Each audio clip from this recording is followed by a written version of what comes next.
అసే కేటీఆర్ టిల్లు నిన్న మొన్న అశోక్ నగర్ లో తిరిగే వాళ్ళందరూ నిజమైన నిరుద్యోగులు అనుకున్నా. ఇప్పుడు తెలిసింది నీ మీటింగ్ తోని వాళ్ళందరూ నీ పేటెంట్ బ్యాచ్ అని. 10 సంవత్సరాలు ఏం చేసినావు ఉద్యోగాలు ఇవ్వకుండా? కొంచెమైనా సిగ్గుందా? ఈరోజు మీటింగ్ పెట్టి నిరుద్యోగులకు ఉద్యోగాలు ఇస్తలేరని మాట్లాడుతున్నావు. 10 సంవత్సరాలు ఇంటికెళ్ళి వీకినావు ఏమి? ఈ తెలంగాణ ప్రజలు నువ్వు మీటింగ్ పెడితే నమ్ముతారు అనుకుంటున్నావా? మీరు దొంగలు, ఈ తెలంగాణను దోసుకున్న దొంగలు మీరు. 10 సంవత్సరాలు దోసుకున్న సంపదతోని 1,00,000 ఉద్యోగాలు ఇవ్వచ్చు, ఉద్యోగాలకు జీతాలు ఇవ్వచ్చు.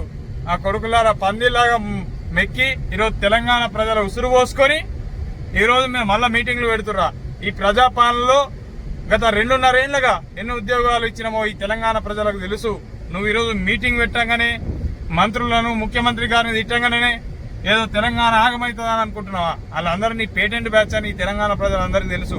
బంజయ్ ఇంకా రాజకీయం, నీకు చరణగీతం పాడతాం మేము. ఇంకా 10 ఏళ్లు కాంగ్రెస్ ప్రభుత్వమే ఉంటది. నిరుద్యోగులకు అండగా నిలిచే ప్రభుత్వం ఈ కాంగ్రెస్ పార్టీ. ఫీజు రియంబర్స్మెంట్ తీసుకో కాంగ్రెస్ పార్టీ విద్యార్థులకు. అది ఆదికుంచుకొని మాట్లాడరా టిల్లు.